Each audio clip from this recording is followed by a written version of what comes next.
Makalipas ang ilang sandali ay bumalik ang mga lalaki sa dungeon at sa pagkakataong ito, dahil nagtulungan sila bilang isang team ay nagawa nilang talunin ang boss monster at ang virus. Patuloy na lumilipas ang oras at lubos na nakatuon si Will sa pagkuha ng perpektong score upang makaakyat siya sa tore at sa wakas ay maabot ang elf. Habang lumilipas ang mga araw ay papalapit na sa pagtatapos ang exam season, at maraming guro ang humahanga dahil si Will Selford ang nag-iisang estudyante na may perpektong marka sa lahat ng pagsusulit.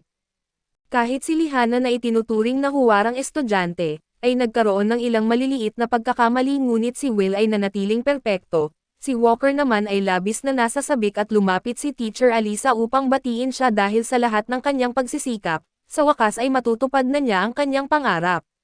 Samantala sina Julius at Sean ay nakikipagkita sa principal na nag-greet sa kanila dahil natalo nila ang guardian ng floor kahit napakahigpit ng kanilang schedule. Kaso nang matanggap ni Julius ang kanyang wand at binanggit niya na isinama lamang siya sa misyong iyon dahil sigurado na ang pwesto niya sa tore kahit hindi niya talunin ang kalaban. Pagkatapos ay inesar siya ni Sean at ipinaliwanag na kahit hindi siya sumama ay hindi naman mapapansin ang pagkawala niya dahil agad namang natunaw ang kanyang mahalagang yelo. Sa madaling salita ay wala siyang silbi at sumagot si Julius at pinaalalahanan si Sean na lagi lang itong nagtatago sa likod ng iba para makapaglabas ng fireballs. Nagsimula silang magtalo habang napapansin ng principal na halatang nagmamalasakit sila kay Will, na lalo lang ikinairita ng dalawa at samantala ay desperado na nag-aaral si Will at ilang araw na siyang walang tulog, ngunit tumatanggi siyang magpahinga dahil alam niyang isang puntos lang ay maaaring magbago ng lahat. Iminungkahi ni Kite na magpahinga siya, kaso sinabi ni Will na dahil kinalihana at sa iba pa ay nakuha niya ang pinakamataas na score sa practical activities, kaya kailangan niyang ipagpatuloy ang pagsisikap dahil ayaw niyang masayang ang tulong na natanggap niya. Ipinapaalala ni Rosie na nakakuha rin siya ng credit sa spellcasting matapos talunin si Professor Edward, ngunit iginiit ni Will na kulang pa rin siya ng isang puntos at kailangan niya itong makuha at sa sandaling iyon, hinihila ni Rosie ang isang puting buhok mula sa kanya at iginiit na kung hindi siya magpapahinga, mas marami pa ang susunod. Naiinis si Clet at tinanong kung ano ang ginagawa nito at sumagot si Rusty na ginagawa lang niya ang karaniwan niyang ginagawa. Sabay asar kung gusto rin ba nitong subukan at dahil sa hiya ay hindi alam ni Colette ang isasagot at sa huli ay si Rusty ang nanalo sa kanilang palitan. Samantala ay iginiit ni Lihana kay Whiten na kapag natalo na nila ang Neros, makakaakyat sila sa tore ng may dangal at sumagot si Whitney na hindi naman iyon ganoon kahirap dahil nakalaban na sila ng isang Grand Duke noon. Habang naglalakad sila ay sinabi niya na malaki na ang ipinagbago ni Lihana dahil hindi na ito kasing tensyon tulad ng dati.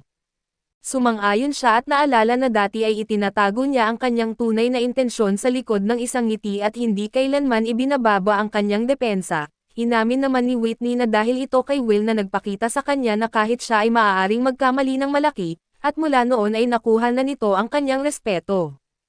Ibinahagi rin ni Hannah na marami siyang natutunan kay Will at naunawaan niya na ang pagiging duwag ay maaaring pakiramdam lamang ng pagiging mababa, na maaari ring maging tapang at naisip nila kung ano ang ginagawa ni Will sa sandaling iyon, at agad nilang napagdesisyonan na malinaw na ang bookworm ay malamang nag-aaral pa rin sa gabi. Dahil nag-aalala ay pumunta si Clet upang dalhan si Will ng makakain dahil buong araw na itong nasa library. Pagdating niya ay napansin niyang nakatulog na ito kaya tinatakpan niya ito ng kumot at nang masiguro niyang natulog ito, masaya siyang bumubulong at sinubukan na nakawin ang isang halik ngunit biglang dumating si host at pinigilan siya. Sinubukan niyang ipaliwanag ang sarili at iginiit na inaalagaan lang niya ito, kaso hindi naniwala si host at ipinahayag nitong halatang hahalikan niya si Will at nagkunwaring inosente si Late at binanggit na nag-aalala lamang siya kay Will dahil kahit pagod na ito, patuloy pa rin itong pinipilit ang sarili at palaging nasasaktan. Inamin niya na kinamumuhian niya ang mga wizard dahil si Will ay laging hinahabol si Albus Bena na parabang nabighani. Habang siya ay naghihintay lamang sa kanya sa tore nang hindi siya tinutulungan, ipinagtapat ni Colette na naaawa siya kay Will at sumang-ayon si Rose.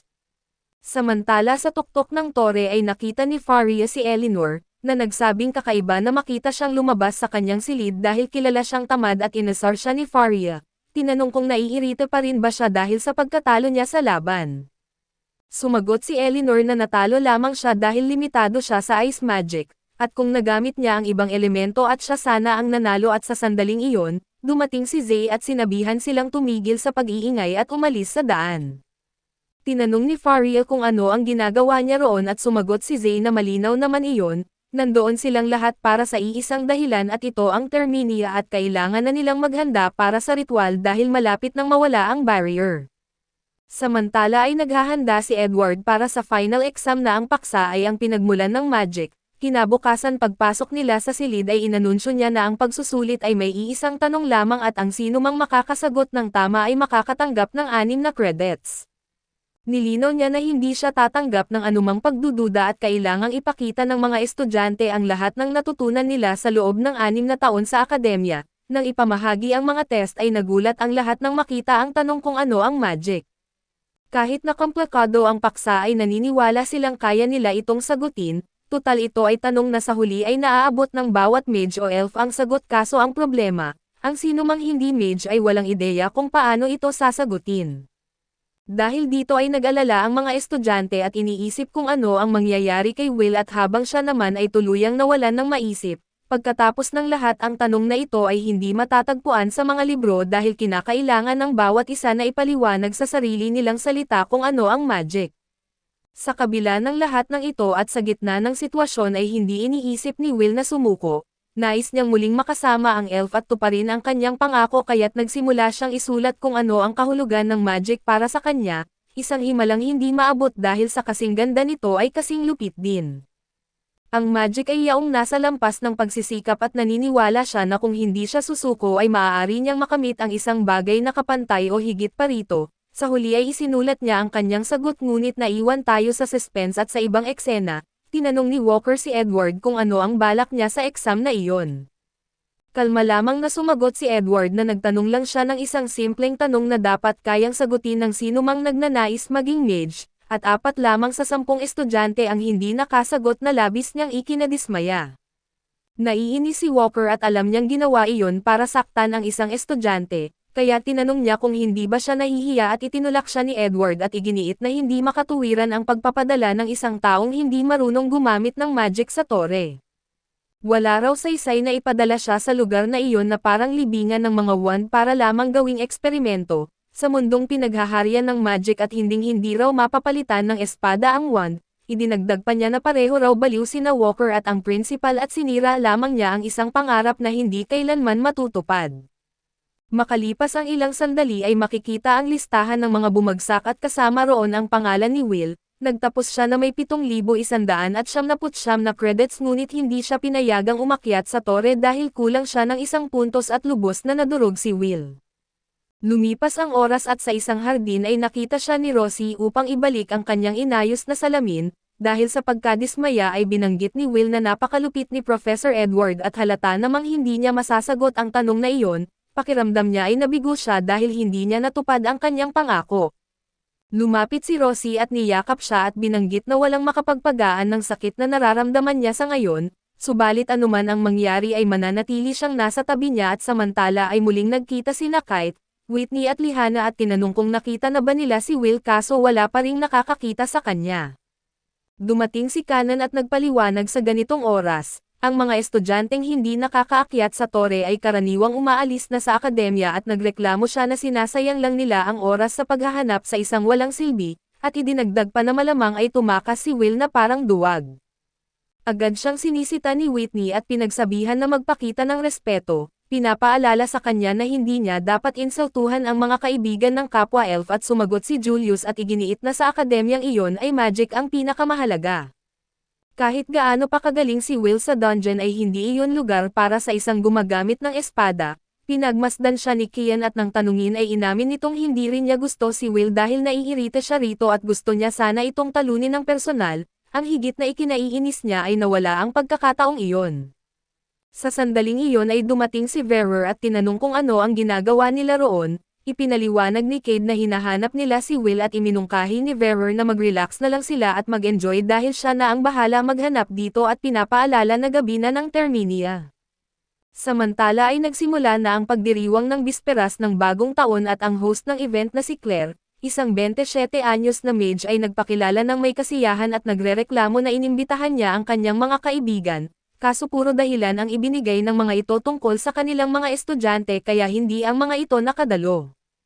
Binanggit pa niya sina Walker at Edward, naalala na dati silang hindi mapaghiwalay noong bata pa sila bago niya muling inayos ang sarili sa harap ng mga manunood, nagtipon ang mga estudyante para sa selebrasyon ngunit unti-unti ring naghiwalay.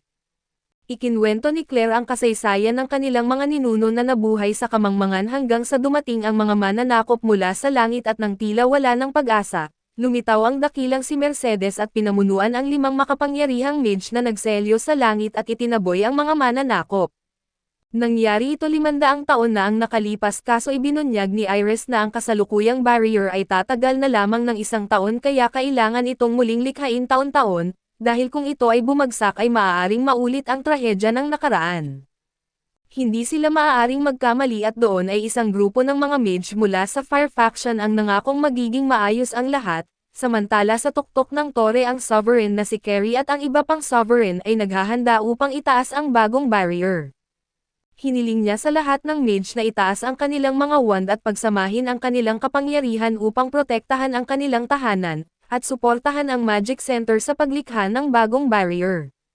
Nang sumapit ang hating gabi ay sinimulan nila ang ritual at tinawag ang pinakamataas na magic ng malaking barrier at ito ang Terminia. Ilang sandali lang ay naitayo ang bagong barrier na hudyat ng pagsisimula ng panibagong taon.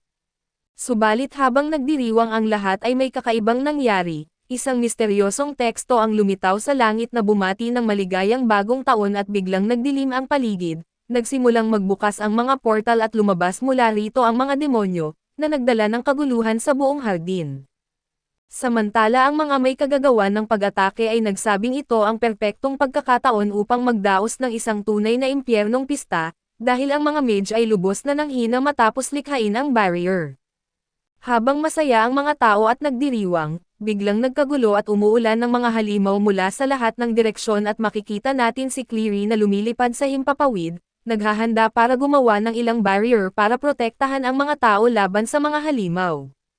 Humihingi siya ng tulong kay Reggie at ito ang pinuno ng Fire Mages, na harapin ang mga halimaw habang tinatapos niya ang kanyang ginagawa at si Reggie at ang kanyang grupo ay naghahanda para sa laban, habang si Cleary naman ay tumatawag ng grupo ng mga golem para pigilan ang pag-usad ng mga halimaw. Kasabay nito si Reggie at ang kanyang team ay umaatake gamit ang isang napakalakas na fire attack na nagpapaliwanag sa buong lungsod. Nagulat ang mga kabataan sa dami ng mga gwardya mula sa Desert Tower na naroon, at nakita nila mismo ang agwat ng lakas sa pagitan nila. Sinabi ni Reggie na ang kabisera ay nasa ilalim ng proteksyon ng Magi Evander, at kahit sinong tanga na susubok lumapit dito ay buburahin sa mundo at inutusan niya ang kanyang team na kumalat at hanapin ang taong tumawag sa mga halimaw na ito, pero hindi niya natapos ang kanyang sasabihin dahil mula sa apoy ay biglang lumitaw ang isang halimaw na walang kahit isang gasgas. Nagtaka siya kung bakit buhay pa ito kaya't muli niya itong inatake at pagkatapos ay tumalikod pa siya na parang chill lang ang lahat, pero hindi pa rin naapektuhan ang halimaw at lumabas ito mula sa apoy na parang kakaligaw lang. Inatake ito muli ni Reggie at sabi nga nila ay pangatlo na ang tama pero tinawag siya ni Cleary at sinabihan na tumakas agad, ngunit huli na ang lahat at sa isang iglap ay lumabas ang halimaw mula sa apoy at hinati si Reggie sa dalawa gamit ang espada nito. Sa sandaling iyon ay nagbago ang sitwasyon at napagtanto ng mga gwardya ang panganib na kanilang kinakaharap, napag-isipan ni Cleary na may kakayahan ang halimaw na mag-cancel ng magic kaya't hindi ito tinatablan ng kanilang mga atake.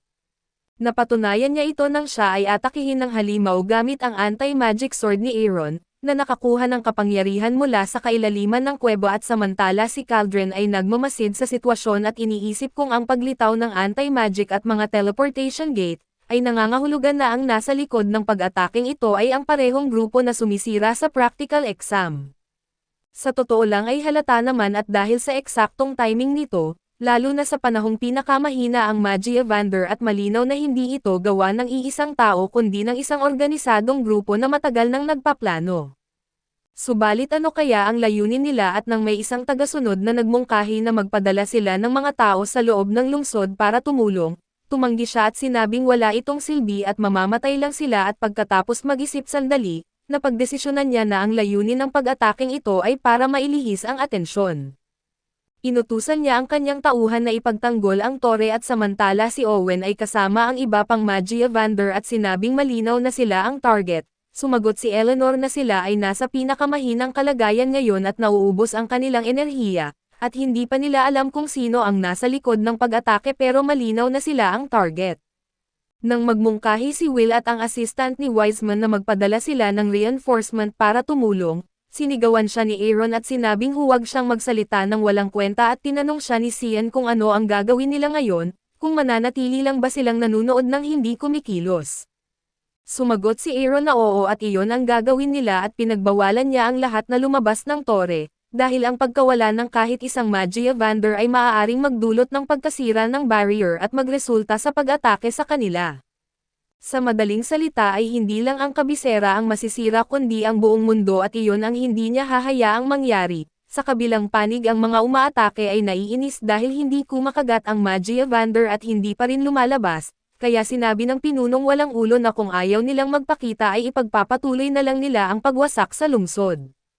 Si Iris ay nakatayo at nagulat sa biglang pagbabago ng sitwasyon at sinusubukan niyang iligtas ang isang bata at ang kanyang ina mula sa pag-atake ng mga halimaw. Ngunit ang kanilang mga atake ay nababaliwala dahil sa anti-magic at bago pa man sila mapatay ng halimaw, biglang lumitaw si Will at pinatay ang halimaw gamit ang isang mabilis na atake mula sa kanyang espada. Sinabi niya na matagal na niyang kinamumuhian ang kawalang katarungan na dinaranas niya, at tinitingnan siya ng mundo na parang wala siyang silbi pero hindi niya kailanman hinahangad na masira ang mundo, kahit nakakaramdam siya ng takot at pag-aalala at magulo ang kanyang isipan dahil sa nangyari sa exam. Pinapakalma niya ang sarili niya dahil sa tuwing mag-alinlangan siya, mas maraming tao ang mamamatay kaya't kumilos siya na parang pana at tinarget ang bawat halimaw na makakasalubong niya at hanggang sa tawagin siya ni Rusty at pinayuhan na tutukan ang mga halimaw na may hawak na espada, dahil sila ang may anti-magic at sila ang pinakamapanganib. Sumunod si Will at ibinuhos ang lahat ng kanyang atensyon sa mga halimaw na may anti-magic, at hinati ang una sa kanila sa dalawa at kasabay nito ay sinabi ni Iris na ang pagdating ni Will ay makakatulong sa sitwasyon, pero hindi niya kayang harapin ang lahat ng halimaw ng mag-isa kaya't kailangan niya ng tulong. Dito na nakipag-ugnayan si Aaron sa kanya at pinayagan siyang mautusan ang mga dwarf na sumali sa laban, agad ipinakita ni Iris ang kanyang tunay na pagkakakilanlan at inutusan ang lahat ng nasa disyerto na makipagtulungan sa mga dwarf sa pakikipaglaban sa mga halimaw.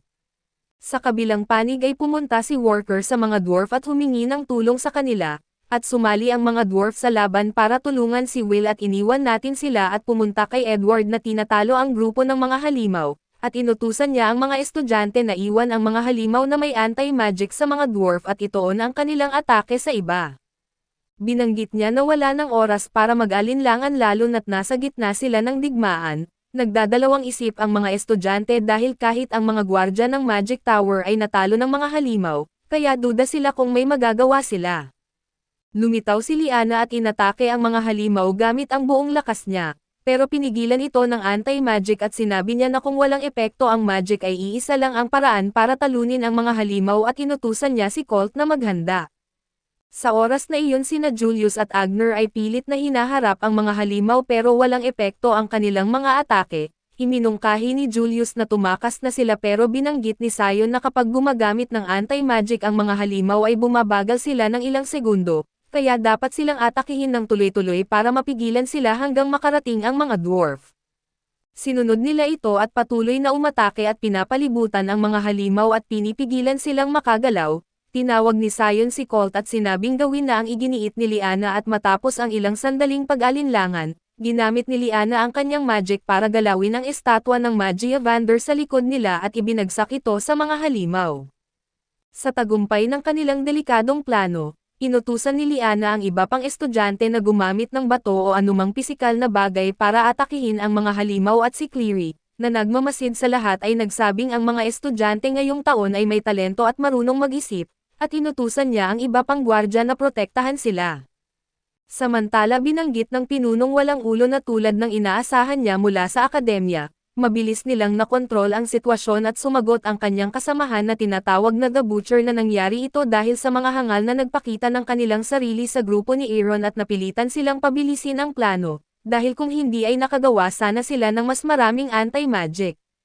Binanggit ng pinunong walang ulo na kahit may mga dwarf ay mabilis pa rin ang naging tugon ng mga salamangkero. Sumagot ang Butcher na sa kabutihang palad ay wala pa silang paraan para kontrahin ang anti-magic, kung hindi ay tuluyang mabibigo ang kanilang plano. Kung hindi dahil sa pagdating ni Aaron ay naging matagumpay sana ang kanilang biglaang pag-atake ng walang kahit anong pagtutol, sinabi ng pinunong walang ulo na may iba pang problema at ang tinutukoy niya ay si Will pero hindi iyon mahalaga. Kahit medyo maaga pa ay napilitan silang gamitin ang kanilang lihim na sandata, iniwan natin sila at bumalik kay Will na patuloy na pinuputol ang mga halimaw sa kaliwat kanan hanggang sa magulat siya nang may lumitaw na portal sa harap niya. Mula sa portal na iyon ay lumabas ang isang kakaibang halimaw at agad siyang kinabahan nang makita ito.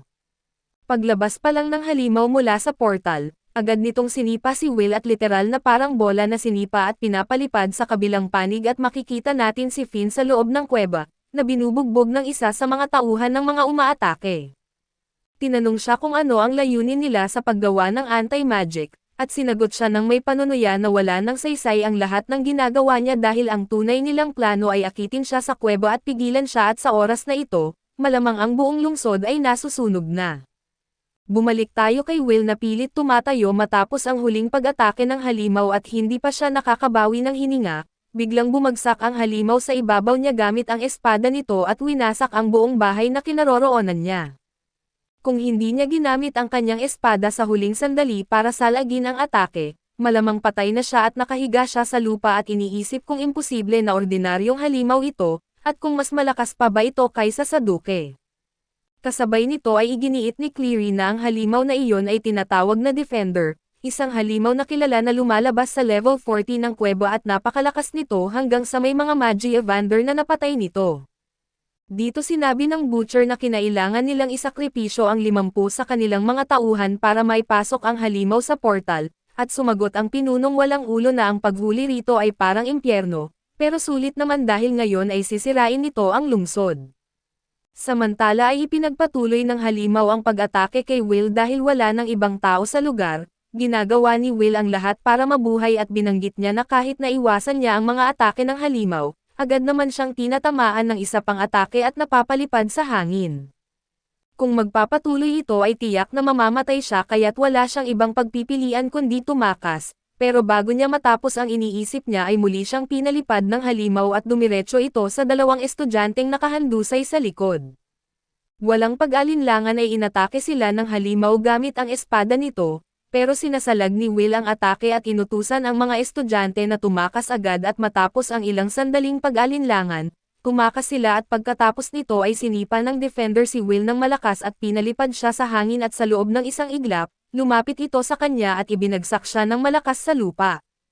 Para bang nilalaro lang siya nito at tumama si Will sa lupa at naramdaman niya na parang sumisigaw sa sakit ang bawat buto sa kanyang katawan. Sa puntong iyon ay naghanda ang Defender na tapusin siya pero nagulat sila sa biglang pagdating ni Donan at ng iba pang mga dwarf na sumagip kay Will sa huling sandali at pinapalibutan ang Defender.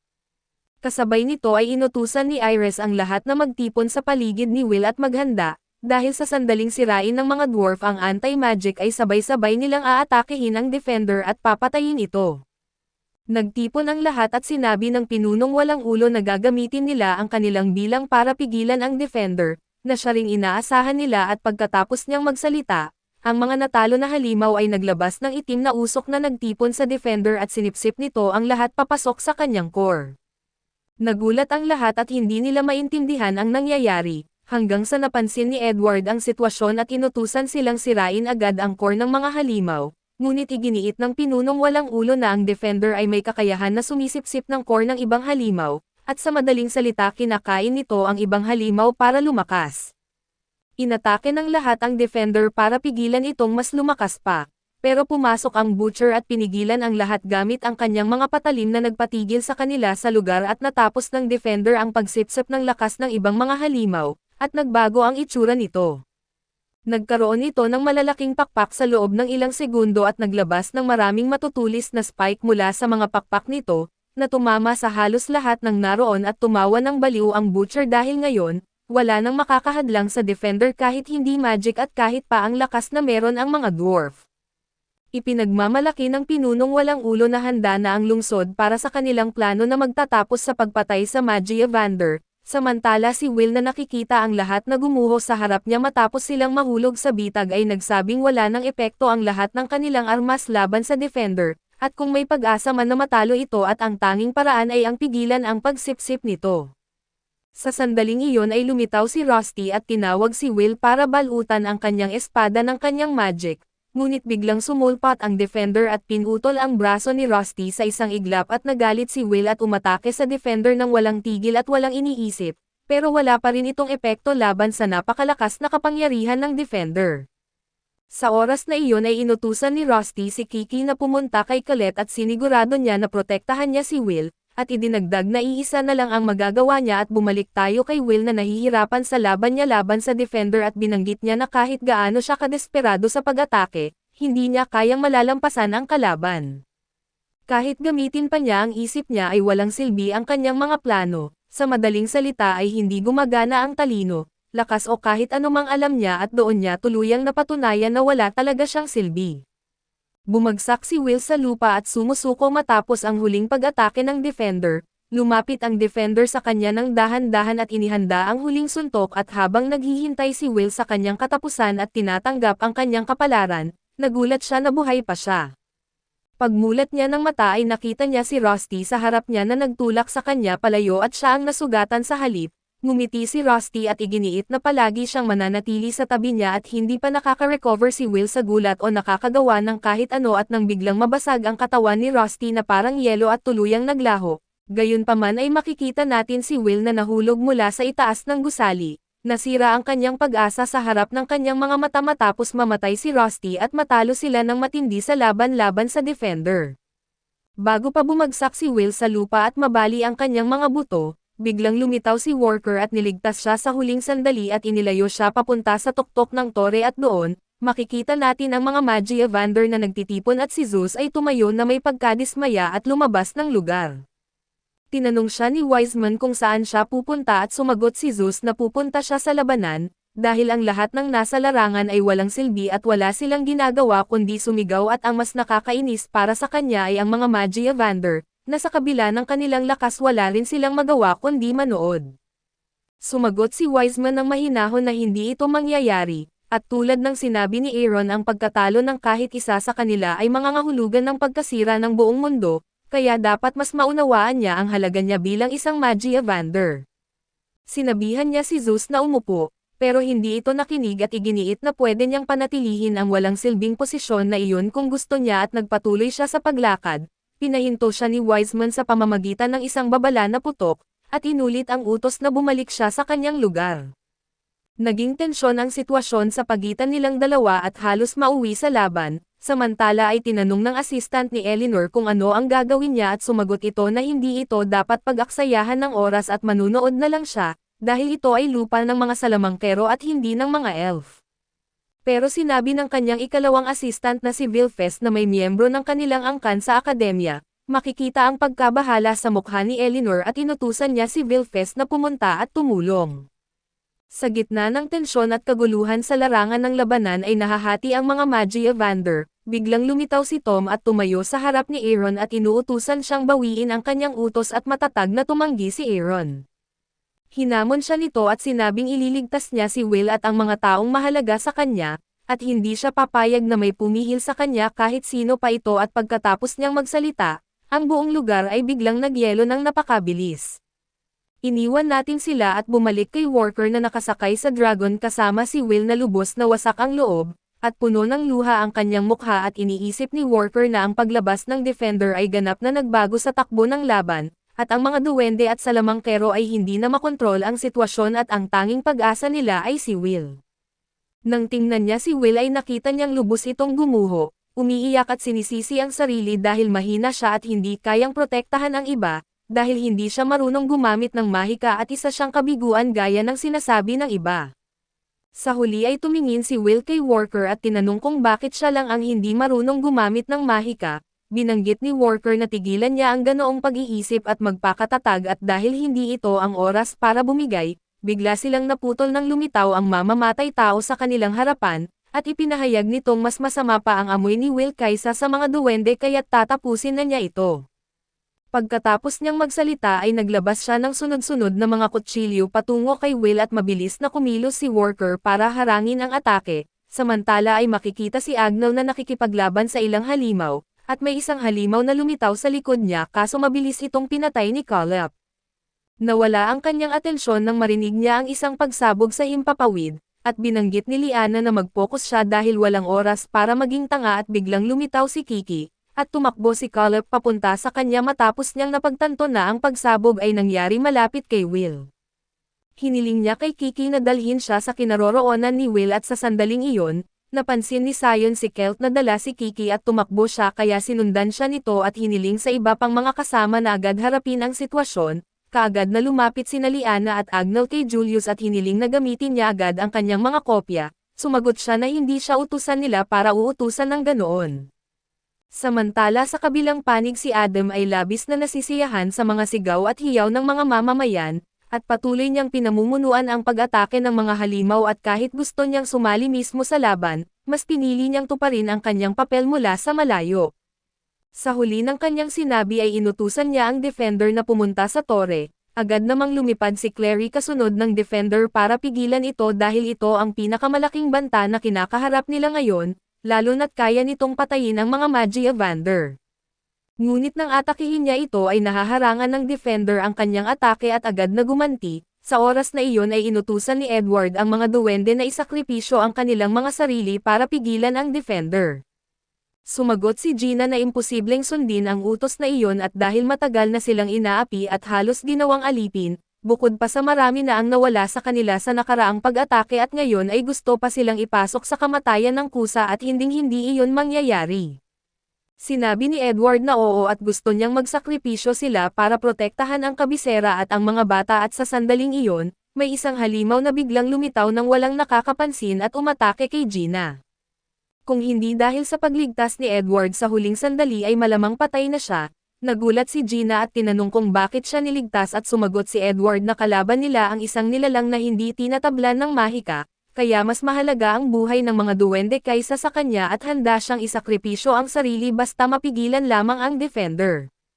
Dahil dito ay naniwala si Gina at inutusan ang iba pang duwende na maghanda sa laban, iniwan natin sila at lumipat kay Sion na tumatakbo kasunod ni Colette at hinihiling na huminto siya. Ngunit hindi siya huminto at winasak pa ang bawat halimaw na madadaanan niya.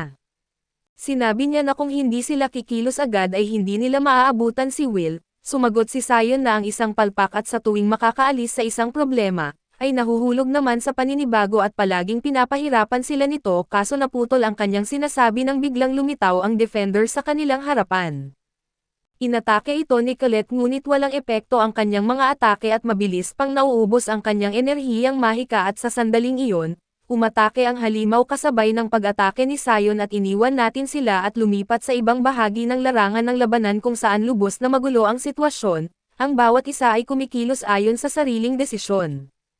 Ang mga kayang tumakas ay tumatakas at ang may lakas ng loob ay nananatili at lumalaban para tulungan ang mga sibilyan, habang ang mga estudyante ay lumalaban at hindi alam ang gagawin, biglang lumitaw si Elisa at iniligtas sila kahit siya ay sugatan. Siyempre ay hindi na kailangang sabihin na ang natitirang bahagi ng lungsod ay hindi rin nasa maayos na kalagayan, lalo na sa pagkawala ni Clary na siyang nag-uugnay ng mga utos sa pagitan ng mga tagapagtanggol at sa oras na iyon, iginiit ni Principal Caldren na ang sitwasyon ay nasa pinakamasamang kalagayan at kung magpapatuloy ito, masisira ang lungsod sa loob lamang ng ilang minuto. Kasabay nito ay dumating din si Ares sa parehong conclusion at ipinahayag na kahit nakatulong ang mga duwende sa pagtanggal ng anti-magic, patuloy pa ring lumalala ang sitwasyon at nawawala sa kontrol dahil sa kakulangan ng mga tagapagtanggol, bukod pa sa presensya ng defender na mas mapanganib kaysa sa ibang mga halimaw.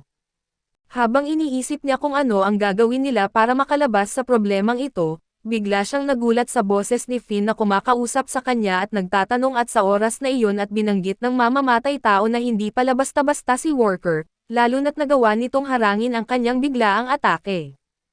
Pero hindi iyon mahalaga dahil tinamaan niya ito ng malalim na sugat at tiyak na mamamatay ito. Makikita natin si Will na nakahandusay sa lupa matapos ang atake na iyon at mula sa likod niya ay narinig niya ang boses ni Walker na nagsasabi na nasa kanlurang bahagi siya ng lungsod, at ang nagawa lang niya ay protektahan siya. Napatigil si Will sa kinatatayuan niya sa matinding gulat nang makita niya si Walker na halos wasak na ang katawan. Lumapit si Walker sa kanya nang nahihirapan at humingi ng paumanhin dahil siya lang ang taong maaasahan niya, at sigurado siyang ililigtas nito ang lungsod. Sumagot si Will habang napupuno ng luha ang kanyang mukha na imposibleng may magawa ang katulad niya, dahil hindi niya nailigtas si Rusty at hindi rin niya mailigtas si Walker at sa bawat pagkakataon, kailangan niya ng tulong at hindi niya kailanman naprotektahan ang mga taong mahal niya. Ngayon ay sigurado na siya na isa siyang walang silbing tao na hindi kailanman makakapagbago sa sistema ng mundo, at bilang isang taong walang mahika na isa lamang siyang kabiguan at dito ay niyakap siya ni Walker habang nakangiti at binanggit na nagsisinungaling siya sa kanya sa buong panahong iyon, pinaniwala siya na wala siyang mahika pero ang totoo ay kaya niyang gumamit ng mahika na isang uri lang ng salamangka. Ito ang magbibigay ng pag-asa sa iba. Sa sandaling iyon ay tumahimik si Walker at nagdilim ang paningin ni Will habang nagsusumamo siya na huwag itong mamatay at sabihin kung anong mahika ang kaya niyang gamitin. Biglang lumitaw si Finn sa likod niya at ipinaliwanag na hindi niya kailangan ng kahit ano kundi kaunting talino at isang pilak na liwanag na kayang tumatagos sa lahat. Pinakalma niya si Will at sinabing ayos lang si Walker at kapag bumalik ang tibok nito ay malalampasan nito ang panganib. Napansin ni Will na unti-unting naghihilom ang sugat ni Walker kaya't inihiga niya ito sa tabi. Binanggit ni Finn na ang mahalaga ngayon ay kung ano ang gagawin niya at pinapatayo siya dahil handa na ang entablado para sa kanyang pagpasok. Nagtanong si Will nang may pagtataka kung ano ang ibig sabihin ng sinabi niya kanina. Ngumiti si Finn at ipinaliwanag na kapag narinig ang salitang mahika ay iniisip agad ang apoy at pagkawasak, pero hindi iyon ang totoo lalo na para sa kanya. Ang kanyang mahika ay ang kanyang lakas ng loob at ang kanyang damdamin o anumang gusto niyang itawag dito. Sa simpleng salita ang kanyang sigaw at ang pagpasok niya sa laban ang magpapakatotoo sa kanyang mga pangarap. Dagdag pa ni Will na tila nagbiro siya at hindi makakatulong ang ganoong bagay ngayon, subalit pinutol siya ni Finn at sinabing ito ang pinakamahalagang bagay at dahil kung hindi niya babaguhin ang sarili niya, wala siyang mababago at iyon mismo ang gusto niyang gawin.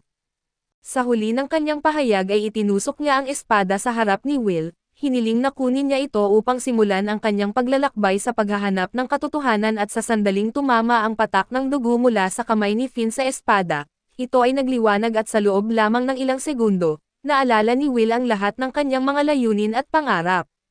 Hinugot niya ang espada at sinabi na ang kanyang mahika ay ang tapang. Sa sandaling iyon ay nagkulay pilak ang buhok ni Will at siya ay tumangkad at kumilos siya na parang liwanag sa buong lungsod, pinapatay ang mga halimaw na nakakasalubong niya. Ang mga taong kanyang nailigtas ay hindi siya nakita kundi ang bakas lamang ng isang pilak na liwanag. Sa oras na iyon ay umatake si Sion sa Defender kaso madali nitong naharangan ang kanyang atake gamit ang anti-magic. Sa loob lamang ng ilang segundo ay napunta ito sa likod niya.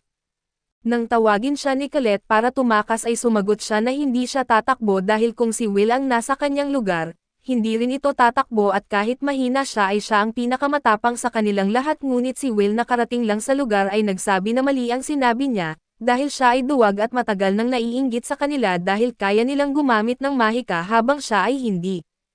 Palagi niyang sinubukan na habulin sila at maging katulad nila subalit mula ngayon, hindi na niya hahabulin ang bagay na hindi niya kailanman magagawa at sa halip, ilaan niya ang lahat ng kanyang lakas upang maging nag-iisang tunay na espada sa mundong ito ng mahika at sa huli ng kanyang sinabi, naharangan niya ang espada ng Defender bago pa nito hatiin si Sion sa dalawa. Sa kabilang banda ay naaalala ni Finn ang sandaling nakilala niya ang dakilang si Mercedes, hawak niya si Will sa kanyang mga kamay at sinasabi na nakalaan sila ng kaunting oras bago tuluyang sirain ng mga Celestial Invaders ang lahat. Sapat na oras iyon para makagawa siya ng maraming wand at si Will naman ng isang espada. Isa itong kontrata na ginawa upang makalikha ng isang taong kayang gamitin ang dakilang ikalimang elemento, ang susi para iayon ang mundo at naiintindihan ng dalawa na para mailigtas ang mundo, kailangang magsanib muli sa kasalukuyan ang wand at ang espada nito. Habang pinapanood ni Finn si Will ay iniisip niya kung ito na ba ang katapusan. Simula ng operang matagal na niyang nais kasama si Mercedes o simula ng isang malaking trahedya at panahon na para ilantad ang magiging resulta ng kanyang kontrata sa Reyna, na siya ring nagmasid at humahanga sa lakas ni Will. Samantala matapos niyang maitaboy ang halimaw ay naiwan ang lahat sa matinding pagkabigla, Ang mga nakakita ay nagtataka kung ano ang nangyari sa kanya at sumugod si Will laban sa halimaw at pinatay ito sa isang iglap. Sa kabilang banda ang direktor ang humaharap sa iba gamit ang buong lakas niya, binalaan siya ng guro na nasa tabi niya na oras na para lumikas pero inutusan niya silang maghintay at sa sandaling iyon, pumasok si Will sa gitna ng labanan. Nagulat sina Jim at ang direktor nang makita siya at lumapit siya ng may matinding presensya at inatake ang kalaban, na agad gumanti at nagbanggaan ang kanilang mga puwersa at nayayanig ang buong lungsod sa lakas ng salpukan. Nagtaka sina Bonell at Lihana kung si Will ba ang lumalaban at hindi na sila nag-aksaya ng oras at agad pumunta sa kanya, ganoon din si Julius na ayaw maiwan, samantala ay hindi makapaniwala si Edward na si Will iyon at marami ang nagsimulang lumapit sa kanya. Sa tore naman ay hindi makapaniwala ang mga wizard sa kanilang nakikita sa kristal na bola, na mula si Alfie nang napagtanto niyang napakalakas ng lalaking mahal niya at tumayo si Jacqueline at habang pinapanood ang laban ni Will, nagtataka kung paano niya kayang makipagsabayan sa kalaban ngayon samantalang dati ay hindi siya umabot sa kanya at napansin ito ni Edward. Tinanong niya kung ano ang nangyayari at kung sino ang batang iyon, nakahinga ng maluwag si Edward nang makita niyang ayos ang kanyang kaibigan pero hindi niya masagot kung sino ang batang iyon, naiinis siya sa sarili dahil noon ay gusto niyang mag-fail ito. Ngayon si Will na ang nagligtas sa lahat at isang grupo ng mga estudyante ang lumapit sa akademya. Nang makita nilang nahihirapan si Will at iniisip ni Emma na kailangan niya itong tulungan ngunit pinigilan siya ng kanyang kasama, pinapaalala na ang nilalang na iyon ay hindi tinatablan ng mahika. Kapag matatamaan niya si Will nang hindi sinasadya at lalo lamang lalala ang sitwasyon, sinuportahan ng iba si Pam at sinasabing baka lalo pang sumama ang lahat at bukod pa rito ay naalala nila ang mga panahong tinawag nilang walang silbi si Will at ang mga taon na tinukso nila ito, ngayon ay paano sila lalapit para mag-alok ng tulong.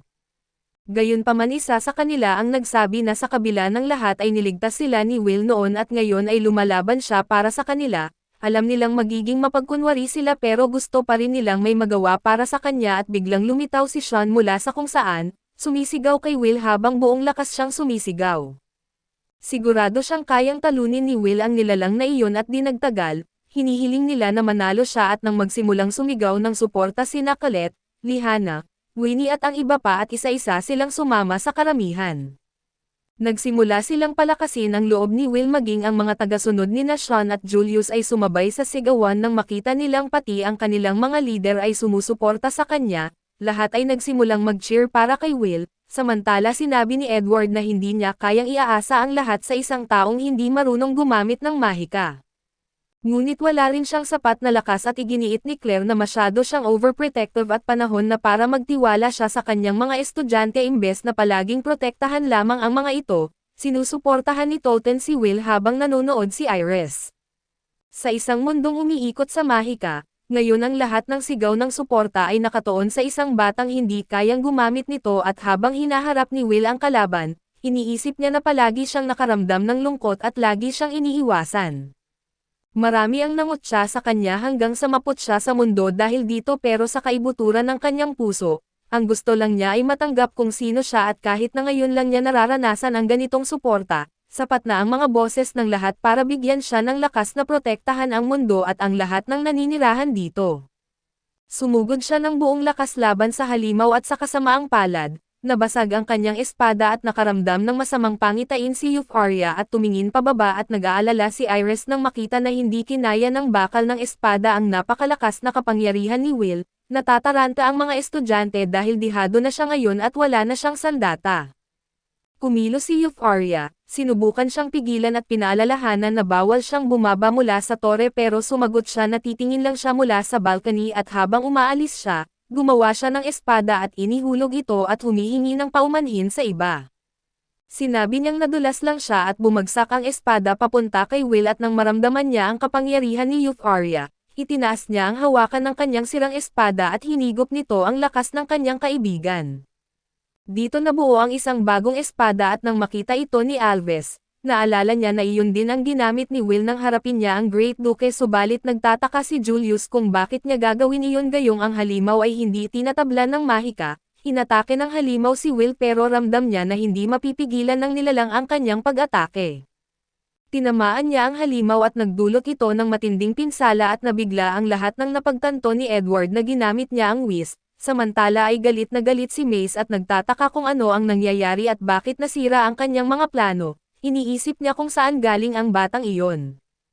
Habang tumatawa si Ifrit ay sinabi niyang baliw ang batang iyon at napagtanto ng iba pang Magi Vander na hindi mahika ang ginamit ni Will. Ang ginamit niya ay ang dakilang ikalimang elemento ang susi sa pinagmulan at napagtanto ni Aaron na sa wakas ay nakuha na ni Will ang hinahanap niya, ang pagsasanib ng wand at espada ay ang sinumpaan ng reyna ng mga wizard. Samantala patuloy na inaatake ni Will ang halimaw at umiiwas at pinapalamig ang bawat atake niya, nagulat si Lucia nang makita niyang ginagamit ni Will ang kapangyarihan ni Alves at lahat ay nabigla na para bang lumalaban si Will na katabi si Alfaria. Umabot na sa limitasyon ang kalaban at sa desperasyon ay inutusan ni Mars ang isang sabayan na pag-atake, lumikha siya ng napakaraming portal na pumalibot kay Will subalit na natiling chill lang si Will. Ipinapakita ang lubos na kumpiyansa at sinasabing kahit gaano pa karami ang dumating ay wala itong saysay dahil ngayon, kasama niya si Will at sila ay hindi mapipigilan at itinusok ni Will ang kanyang espada sa lupa at nag-ipon ng pinakamataas na lakas. Ina-activate ang Glass Frost at ito ang ikapitong teknik ng Cardinia. Lumikha ito ng napakalaking templo na tumatagos sa lahat ng halimaw at agad silang dinurog, lahat ng naroon ay nagulat at kahit si Edward ay hindi makapaniwala sa kanyang nasasaksihan, binitiwan ng kalaban ang kanyang wand nang napagtanto niyang wala na siyang paraan para pigilan si Will. Sa puntong iyon ay nagpasya si Will na tapusin na ang laban at sumugod siya kay Deander at hinati ito sa dalawa. Sa tulong ng mahika ni Alfaria ay tuluyan niya itong winasak at tinapos ang labanan sa isang kahangahangang paraan. Lahat sa Harry Garden ay namangha sa tagumpay na iyon at ang batang hindi kayang gumamit ng mahika ay gumawa ng himala gamit ito, ipinagmamalaki ni Donovan at din na si Will at habang ang kanyang bantay ay hindi pa rin maintindihan kung paano siya nananatiling buhay. Masayang nagdiriwang si Finn dahil nalampasan ni Will ang lahat ng kanyang inaasahan, sa wakas ay naabot na nila ang huling pag-asa ng mundo at humingi siya ng paumanhin sa dakilang Mercedes dahil sa tagal niyang dumating. Sinabi niyang tuparin na niya ang kanyang bahagi ng kasunduan at sana ay hindi ito magreklamo, dahil 500 taon pa lang naman ang lumipas at ngayon sa wakas ay maaari nang isasara ang usapan, panahon na para buksan ang kurtina para sa simulan ng kwento ng isang wand at isang espada na magtatagpo. Makikitang nakaupo si Will sa ilalim ng ulan habang nalulungkot at tinatanong ang sarili kung makakarating ba siya kay Elfie o hindi. Habang umuulan ay bigla siyang nagulat nang lumitaw si Rusty at itinapat ang payong sa kanya habang sinasabing magkakasakit siya kapag nagpatuloy pa siya sa pagbabad sa ulan. Pagkatapos noon ay nagpakilala si Rusty at binanggit niyang gusto niyang maging craftsman. Simula ngayon ay magiging roommate niya siya at masaya itong makilala siya dahil gusto rin itong maging kaibigan niya. Ito ang unang pagkakataon na may estudyanteng lumapit kay Will kaya naging napakalalim ng pagkakaibigan nila ni Rusty. Dito nagtatapos ang alaala ni Will habang tumutulo ang kanyang mga luha. Habang ginagamot siya ni Caldron, unti-unting bumabalik sa dati ang kulay ng kanyang buhok at sa tabi naman nila ay ipinahayag ni Finn na mukhang natutunan na niyang gamitin ng maayos ang mana ng reyna ng mahika, malamang si Will ang tinutukoy niya. Ngunit matalim na sumagot ang babae at sinabing siya mismo ang pumayag na manatili si Will sa akademya at siya rin ang bahala sa pag-aalaga at pagprotekta rito. Dagdag pa niya ay gumagana pa rin ang magic ng pagbabago ng alaala kaya makakalimot si Will at babalik din ito sa normal. Lumapit naman si Finn kay Will na nakahiga sa sahig at tinanong kung ano kaya ang napapanaginipan nito. Sa kabilang banda naman ay nagising si Walker sa ospital at nakita niya ang kanyang mga kaibigan sa harapan niya. Sinabi ni Cleary na noon pa man ay ganoon na talaga siya dahil lagi nitong isinusugal ang sarili sa panganib mula pa noong estudyante sila. Tinanong ni Walker kung nasaan sila at doon pumasok si Elisa upang sabihin na nasa ospital sila at nakita nila siyang walang malay sa bubong ng akademya. Pero bago pa makalapit si Elisa sa kanya ay agad namang hinawakan ni Cleary ang kanyang kamay at nagsimula na naman ang away nilang dalawa na parang mga pusa na nag-agawan. Mukhang sikat talaga si Walker dahil pati mga teacher ay nag-aaway dahil sa kanya, hindi na lang sila pinansin ni Walker at agad niyang tinanong kung nasaan si Will at sinabi naman ni Edward na si Caldron mismo ang nag-aalaga kay Will kaya siguradong magiging maayos ang lahat. Pagkatapos noon ay tinatakpan siya nito ng kumot at iginiit na matulog na lang siya kaysa puro reklamo ang ginagawa. habang nangyayari iyon ay isang estudyante ang biglang pumasok sa classroom at ibinalitang maayos na si Worker, ilang araw na lang daw ay makakabangon na ito na parang kabayo. Dagdag pa niya ay makadalo rin si Will sa graduation celebration kasama nila, tuwang-tuwa ang lahat sa dalawang balitang iyon at lalo na dahil si Will ang naging bida ng gabing iyon, ngunit sinabi ni Julius na puro sila tanga dahil si Will daw ay may kakaibang kapangyarihan kaya walang dahilan para mag-alala rito. Nang tanungin siya ng isa sa mga estudyante kung bakit lagi niyang pinalalaki ang lahat ng bagay, ipinaalam niyang nakakalimot yata sila na ilang oras lang ang nakalipas ay ayaw na ayaw nila kay Will at dagdag pa niya, hindi uobra sa kanya ang pagpapanggap nila dahil kitang-kita niyang bigla na lang silang nagbago lalo na si Ignal. Dahil doon ay sumagot si Ignal at sinabing si Julius ang may problema dahil hindi ito marunong umamin sa katotohanan, kahit pilit pa raw nitong itinatanggi at sigurado siyang sa loob ng puso nito ay nagpapasalamat ito kay Will dahil niligtas siya nito. Nainis naman si Julius at binanggit na kahit ano paman, hindi rin naman makakaakyat si Will sa Magic Tower kaya mawawala rin ito sa paningin nila at dahil doon ay tumingin ang ibang estudyante kay Sion upang malaman ang opinyon nito, pero mukhang lutang ito at nasa sarili nitong mundo. Samantala sa tuktok ng Magic Tower ay makikitang ni-review ni Aaron ang detalye ng laban kasama ang kanyang assistant, tinanong niya kung bakit ngayon lang nila nalaman ang tungkol kay Will at sumagot naman ang assistant, na si Caldron ang dahilan dahil matagal nitong itinago ang existence ni Will hanggang sa lumakas ito. Pagkarinig noon ay binanggit ng matanda na mukhang nawawala na sa katinoan si Caldron dahil gusto nitong paiiralan ang sarili nitong kagustuhan, ngunit hindi niya hahayaang mangyari iyon at mula ngayon, siya na ang magiging responsable sa pagbabantay sa espada.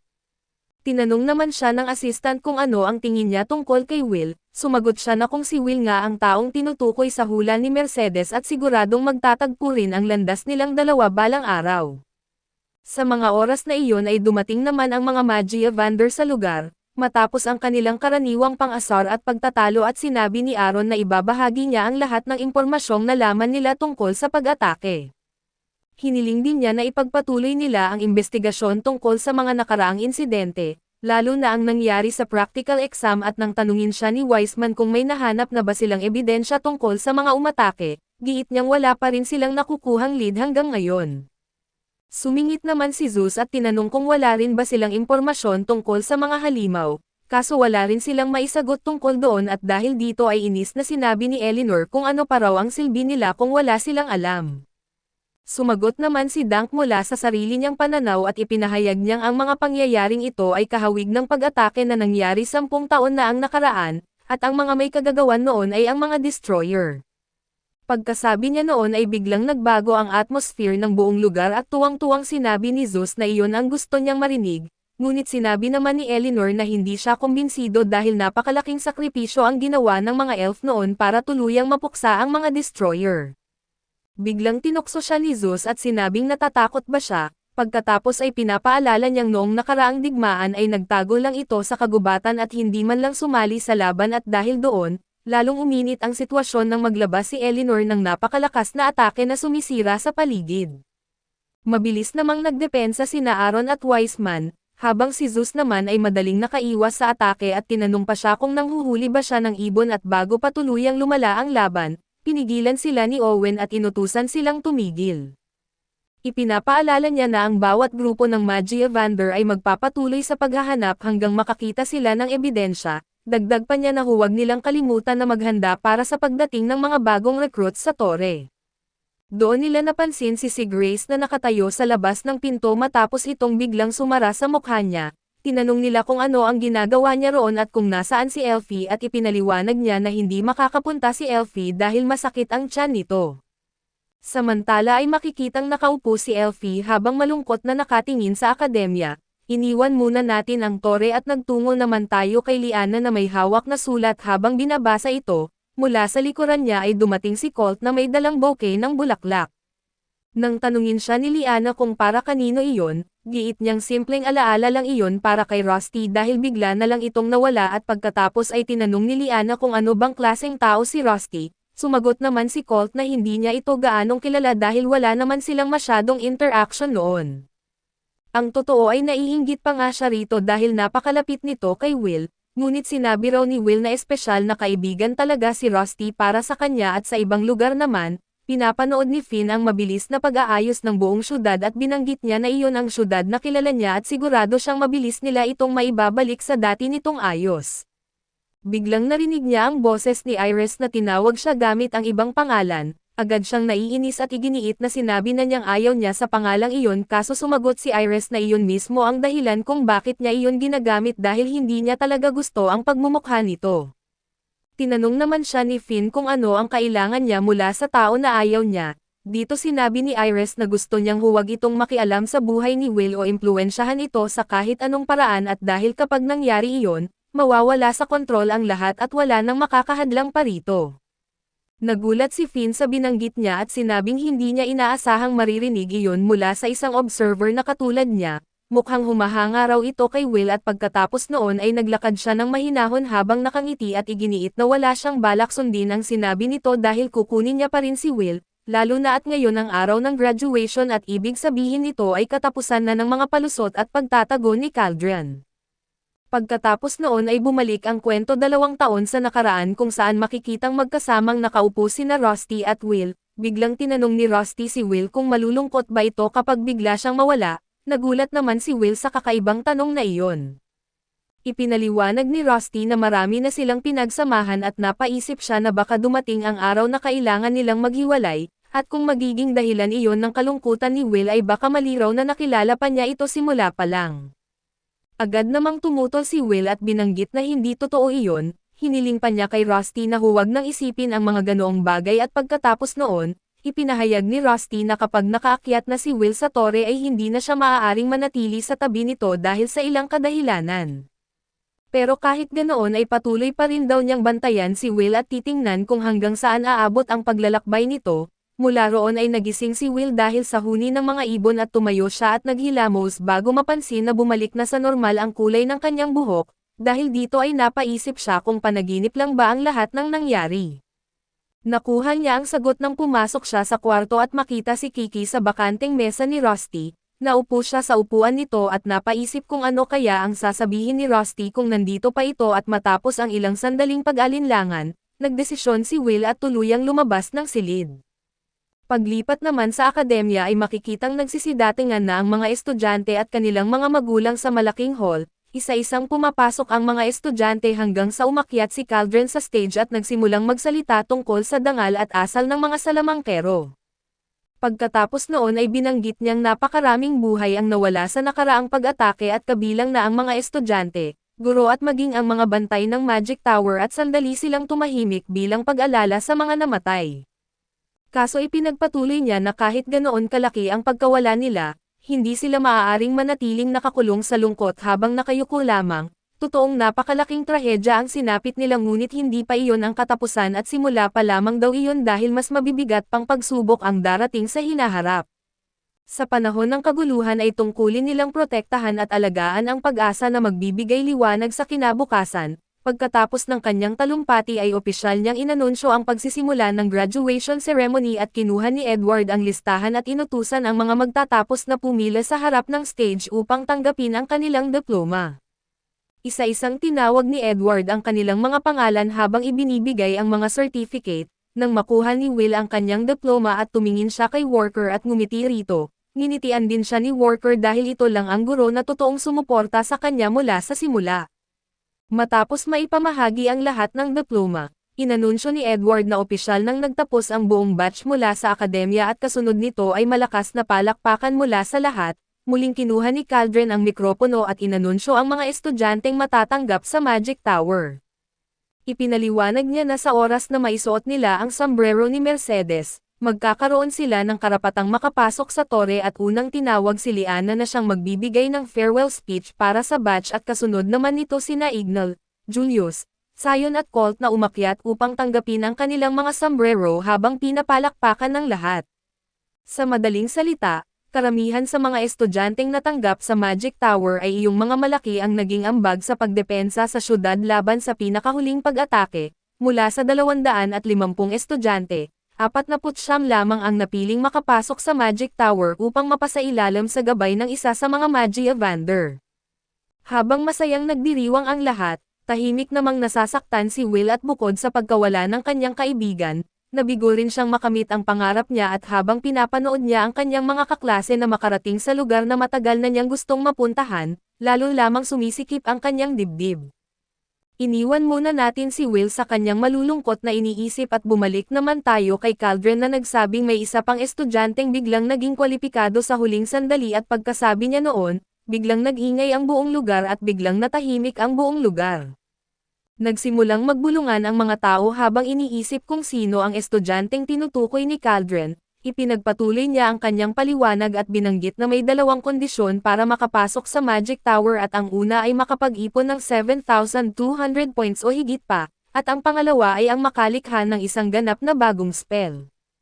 Ang spell na tinutukoy niya ay nakita raw mismo ng lahat gamit ang kanilang sariling mga mata, isang spell na nagbigay sa kanila ng pag-asa at nagligtas sa syudad at sumagip ng hindi mabilang na buhay. Sinabi pa niya na napakalaking achievement nito at isang malaking karangalan para sa akademya na may estudyanteng kayang gumawa ng ganoong bagay.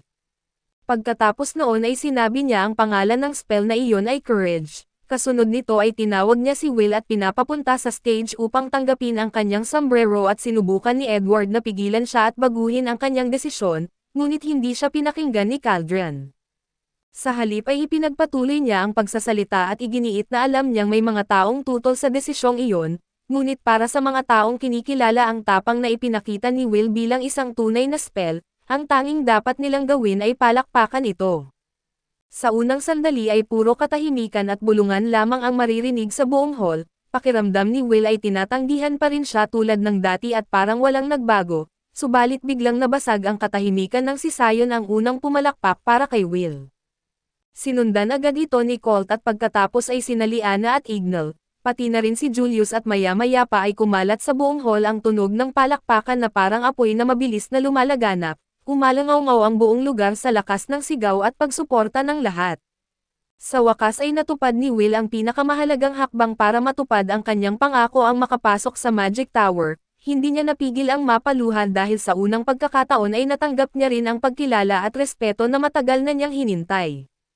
Sa gilid naman ay sinabi ni Walker kay Edward na tigilan na nito ang pagrereklamo, ngunit galit na sumagot si Edward at sinabing hindi niya maintindihan kung bakit nila sinusuportahan ang isang ignorant na bata, kung hahayaang maranasan nito ang parehong paghihirap na pinagdaanan niya noon. Sumagot naman si Walker na wala siyang dapat ipag-alala dahil si Will ay sinanay ng isang mabait na guro. Habang nangyayari iyon ay pinapanood ni Finn ang lahat at napangiti habang sinasabing tuso talaga si Caldren dahil gusto nitong manatili si Will sa tabi niya. Kaso hindi raw nito mapipigilan ang plano niyang magsimula ng bagong adventure kasama si Will. Tinapos naman ni Caldren ang graduation ceremony gamit ang mga salitang pampalakas loob para sa mga estudyante. Ipinapaalala niya na marami pa silang haharapin na misyon at mahihirap na pagsubok. Ngunit kailangan pa rin nilang ipagpatuloy ang pag-abot sa kanilang mga pangarap at samantala, sa tuktok ng tore ay masayang-masaya si Elfie dahil sa wakas ay muli niyang makikita si Will. Makikita natin sina Elfie at Will noong bata pa sila, ikinukwento ni Elfie ang tungkol sa harang na nagprotekta sa mundo mula sa panganib at dahil dito, walang nakakaalam kung ano talaga ang itsura ng tunay na langit at ang kalangitan na nakikita nila ay isa lamang ilusyon na ginawa ng harang. Pangarap ni Elfie na makita ang totoong langit, subalit para magawa iyon kailangan nilang maging mas malakas at matuto ng maraming mahika. Dito sinabi ni Will na sigurado siyang maaabot ni Elfie ang pangarap na iyon pero para sa kanya, iba ang sitwasyon dahil pakiramdam niya ay wala siyang direksyon kumpara kay Elfie. Sumagot si Elfie na walang saysay ang kanyang pangarap kung wala si Will sa tabi niya at mula noon, nagsimula ang paglalakbay ni Will para marating ang tuktok at nagising si Will mula sa kanyang alaala at binanggit niyang 5 taon na ang lumipas mula noon, at sa wakas ay makakapasok na siya sa tore. Sa kabilang banda, sa isang mamahaling lugar at tindahan ng mga dekalidad na damit, makikita natin ang iba pang miyembro ng grupo habang sinusukat nila ang kanilang bagong kasuotan at kitang-kita sa kanilang mukha ang kasiyahan sa suot nila. Ipinaliwanag ng may-ari ng tindahan na ang mga unipormeng iyon ay simbolo ng kanilang katayuan sa mundo ng mahika at patunay na tinanggap sila sa Magic Tower, habang pinupuri ng lahat ang kanilang bagong damit at humingi naman ng paumanhin ang may-ari dahil hindi niya ito naihanda ng mas maaga. Sa likuran naman ay makikita si Julius na nakatingin sa salamin habang halatang masama ang loob, Nang tanungin siya ni Kolb kung ano ang problema ay bigla niya itong sinigawan at dahil sa gulat, napaatras si Kolb at nabangga ang ilang display statues kaya bumagsak ang mga ito. Sa huli ay may isang estatwang bumagsak mismo sa ulo niya kaya agad siyang tumakbo palabas at isinumbong ang nangyari kay Lihana. Tinanong siya ni Lihana kung may grupo na bang nakipag-ugnayan sa kanya mula sa tore. Sumagot siya na kinausap na siya ng Earth Faction at ipinaliwanag naman ni Lihana na siya ay kinontak ng Thunder Faction, si Ignal naman ay ng Elf Faction, si Sion ay ng Fire Faction at si Julius lang ang walang pumili kaya lalo itong naiinis. Samantala ay nilalagyan ng may-ari ng huling detalye ang kanilang kasuotan at kinakabitan ito ng magandang brooch. Nang tanungin ni Ignal kung nasaan si Will dahil hindi niya ito nakita kahit pasabay-sabay silang pupunta sa tore maya-maya, giit ng may-ari na nauna nang dumating si Will at agad ding umalis matapos kunin ang kanyang uniforme. Kaya binanggit ni Kolb na malamang nasa kay Donan ito at tama nga siya, dahil makikita natin si Will sa workshop ni Donan habang abala ang mga panday sa paggawa ng armas. Ibinigay ni Donan kay Will ang bago nitong espada at sinabi niyang ginamit niya ang sirang espada nito bilang base, pagkatapos ay pinalakas pa ito at nilagyan ng bagong hiyas. Dahil dito ay muli nitong kayang humiwa ng mahika tulad ng dati, at mas mapapalakas pa ang enerhiyang naiipon nito kapag sumisipsip ng mahika at hawak ni Will ang espada ng may paghanga. Tinapik siya ni Donan sa likod at ipinahayag na nagtitiwala siya sa tibay ng dati nitong espada kaso nagawa pa rin ni Will na sirain iyon, kaya sana ay huwag na niyang sirain ulit ang bago niyang espada. Humingi naman ng paumanhin si Will at tinanong kung magkano ang halaga nito. Kaso iginiit ni Donan na hindi niya kailangan magbayad dahil iyon ang pinakamaliit na maitutulong niya matapos silang iligtas ni Will sa nakaraang laban. Pagkatapos noon ay nakipagkita si Will sa iba pa niyang kasama na naghihintay na sa kanya, sama-sama silang nagtungo sa Magic Tower kasama ng iba pang bagong estudyante at pagdating nila sa tarangkahan ng tore, nadatnan nila si Clary na naghihintay sa kanila. Binati niya sila at binanggit na kulang sila sa mga tauhan ngayon kaya siya lang muna ang gagabay sa kanila, pero hindi raw sila dapat mag-alala at dahil mukhang excited naman silang lahat at hindi na niya sila paghihintayin pa. Binuksan niya ang pinto ng tore at sinabi na maligayang pagdating sa paraiso ng pananaliksik o impyerno ng mahika, depende sa magiging performance nila at pagkapasok nila, agad silang nagulat dahil napunta sila sa isang madilim na lugar kung saan wala silang makita kahit ano. Ngunit sa isang senyales lang ay bumukas ang kisame at ang sahig na kinatatayuan nila ay nagsimulang umangat na parang elevator. Siyempre ay namangha ang mga estudyante dahil unang beses pa lang nilang makakita ng ganitong bagay. Ilang segundo lang ang lumipas at nakarating sila sa unang palapag ng tore na isa palang napakalaking puting syudad. Lahat ng estudyante ay namangha sa napakagandang tanawin ng syudad, lalo na sa maliwanag nitong kalangitan at sa lumulutang na kastilyong makikita sa taas at sinabi ni Clary na maligayang pagdating sa unang palapag, ang Colorless Garden.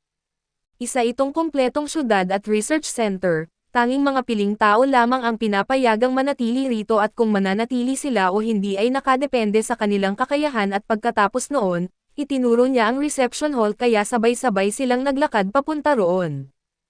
Habang naglalakad ay tinanong ni Lihana si Ignal tungkol sa langit na nakikita nila, ipinaliwanag nito na ang lahat ng iyon ay gawa ng illusion magic ng mga elf, samantala ay sobrang excited naman si Colette at kung ano-ano ang ine-explore niya sa paligid.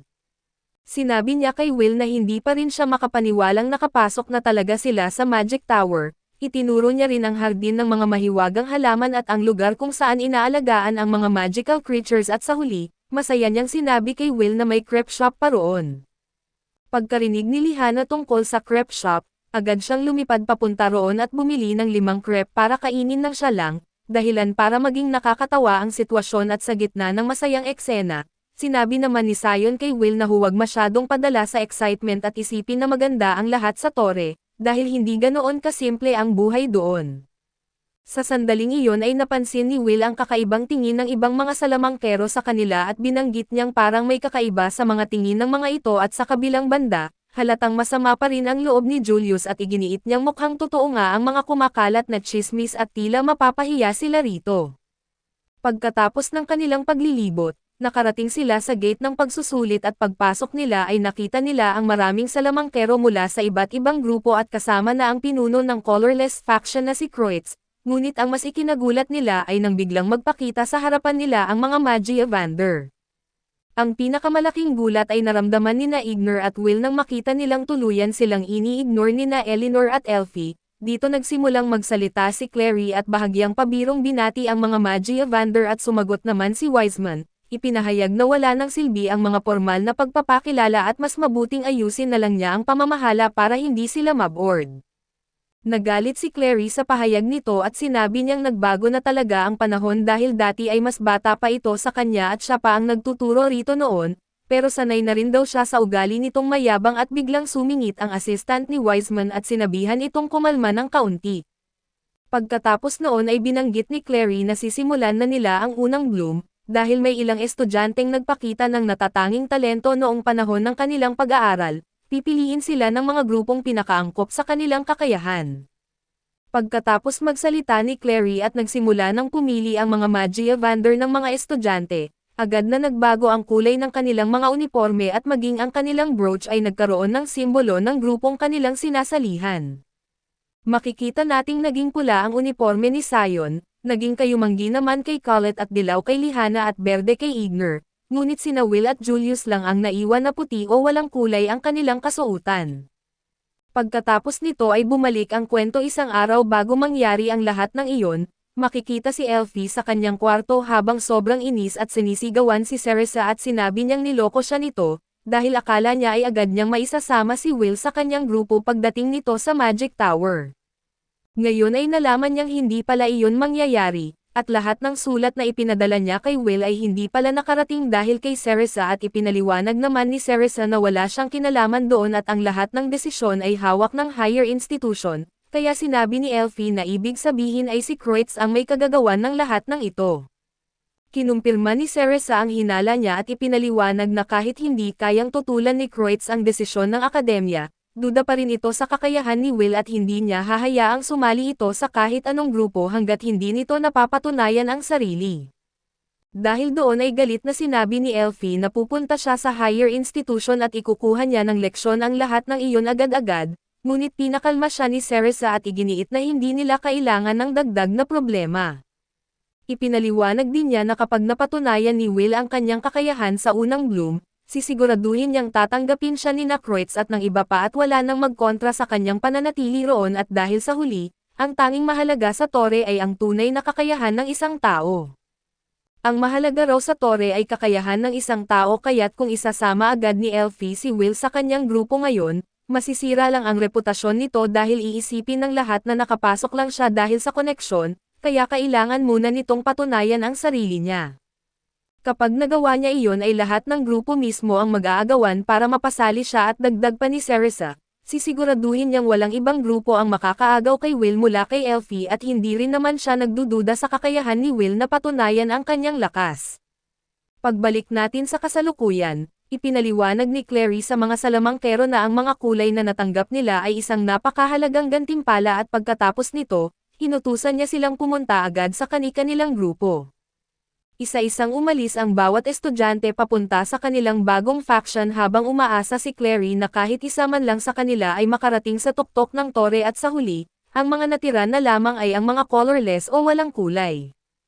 Halatang gulong-gulo at shocked sila dahil hindi nila alam kung ano na ang mangyayari sa kanila. Dito sila kinausap ni Clary at ipinaliwanag na sila ay walang kulay o mas tamang sabihing walang halaga. Ang mga salamangkero lang na may grupo ang may pagkakataong makarating sa tuktok ng tore. Sinabi ni Lihana na totoo pala talaga ang mga kumakalat na chismis, dagdag naman ni Sion at ang mga hindi nakakasali sa kahit anong grupo ay habang buhay na mananatili sa unang palapag bilang parang basura lamang, isa lang silang mga gear na umiikot para suportahan at pagsilbihan ang mga natatanging salamangkero. Kinumpirma rin ito ni Julius at sinabi niyang may isa pang tawag sa tore at ito ang libingan ng mga salamangkero. Unti-unting nawalan ng pag-asa si Will pero bumalik agad ang kanyang pag-asa nang sabihin ni Clary na hindi pa natapos ang pagpili, dahil nakarating sila rito gamit ang sarili nilang kakayahan ay bibigyan pa sila ng huling pagkakataon. Inutusan niya silang ipakita ang kanilang mga kakayahan sa pag-asang may grupong tatanggap sa kanila. Ipinahayag din niya ang pagsisimula ng pangunahing event ng First Bloom at sinabing isa itong gininto ang pagkakataon na hindi na mauulit pa. Pagkatapos noon ay may malaking gate na lumitaw at mula rito ay lumabas ang ilang nakasuot na armas na halimaw. Ipinagpatuloy ni Clary ang kanyang paliwanag at binanggit na iisa lang ang batas sa tore, ang survival of the fittest o ang pananatili ng pinakamalakas. Simple lang daw ang kanilang misyon, talunin ang mga halimaw gamit ang anumang paraan na natutunan nila na maging mahikaman o ibang kakayahan at pagkatapos niyang magsalita, agad na sumugod ang mga halimaw at walang awang inatake ang mga salamangkero. Winasak ang lahat ng humaharang sa kanila. Nagulat ang mga estudyante sa biglaang pagbabago ng sitwasyon, karamihan sa kanila ay nagulat lang sa takot o kaya naman ay tumakbo dahil hindi nila alam ang gagawin at may dalawang salamangkero na sumubok umatake sa isa sa mga halimaw, kaso nagulat sila nang walang epekto ang kanilang mga atake. Dito nagsalita si Kreutz at iginiit na hayaan niyang ipakilala sa kanila ang Zoctonia. Isa itong nilikhang bantay ng tore para sa unang palapag at ang lakas nito ay nasa humigit kumulang 30 points, kaya maituturing itong halimaw mula sa middle floors ng dungeon. Para sa mga bagong graduate mula sa akademya, imposibleng matalo nila ang halimaw na iyon at dagdag pa rito, ang dobleng baluti nito ay kayang harangin ang lahat ng magic attacks ngunit bago pa matapos magsalita si Kreutz, agad na sinira ni Julius ang isa sa mga halimaw gamit ang isang ice spear na tumatagos sa katawan nito at ginawang piraso. Biglang may isa pang halimaw na sumulpat sa likuran niya at umatake subalit isa lang pala iyong clone, lumitaw si Julius sa likod ng halimaw at mabilis itong tinapos at namangha si Cereses sa lakas ni Julius at iginiit niyang sobrang laki ng inilalakas nito mula noong Magic Festival, ngunit si Elfie ay walang pakialam sa lahat ng iyon at si Will lang ang nasa isip niya. Kasabay nito ay nagtaka ang ibang grupo kung bakit hindi pinili ni Elfie si Julius kahit napakalakas nito, habang pinupuri siya ng mga kinatawan ng iba't ibang grupo at nakaramdam si Julius ng sobrang pride at binanggit niyang iba siya sa iba pang mga basurang salamangkero at karapat-dapat siyang mapabilang sa isang grupo. Tumingin siya kay Elfie ngunit tuluyan lang siyang ini-ignore nito kaya biglang bumagsak ang kanyang kumpiyansa sa sarili. Lalo pa siyang nasaktan dahil karamihan sa ibang grupo ay hindi rin siya pipiliin dahil kakaiba ang kanyang mahika.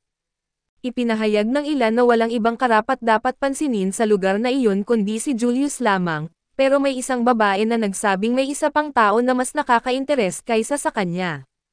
Agad na napunta ang atensyon ng lahat kay Will, na hanggang ngayon ay puro pag-iwas pa lang sa mga atake ng halimaw ang ginagawa at sinisigawan siya ni Julius. Iginiit kung anong ginagawa niya at plano ba nitong umiwas lang buong araw. Dito igiit ni Will kay Kiki na lumayo muna ng kaunti, pagkatapos ay sinuot niya ang kanyang salamin at ipinahayag niyang naiintindihan na niya ngayon kung bakit malungkot si Elfie at nalulungkot daw ito dahil hindi siya nito napili, pero hindi na kailangan mag-alala dahil maaabot niya ito gamit ang sarili niyang lakas at walang tulong ng kahit sino.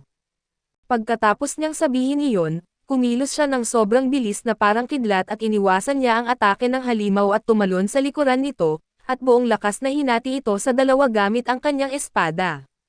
Lahat ng naroon ay namangha sa ipinakita niyang lakas at pagkatapos noon, iniwasan niya ang atake ng isa pang halimaw habang mabilis na gumagalaw sa paligid, binanggit niya na napakagaan ng bago niyang uniforme at dagdag pa rito ay sobrang lakas ng bago niyang espada dahil kaya nitong putulin ang kahit ano.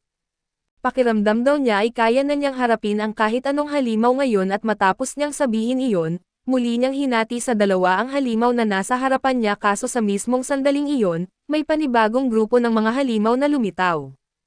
Nagulat si Julius at ipinahayag na di pa pala natapos at di pa ba sila natapos, sigaw ni Julius habang umaatake gamit ang sunod-sunod na ice bullets, ngunit isa sa mga atake na iyon ay tumalbog sa baluti ng halimaw at mabilis na tumama papunta kay Elfie. Sa sandaling iyon ay agad na kumilos si Will nang napakabilis at humaharang sa harapan ni Elfie, sinipsip niya ang ice attack gamit ang kanyang kakayahan at ibinalot ito sa kanyang espada at sa isang iglap, mabilis niyang nilusob at pinutol ang mga halimaw sa paligid.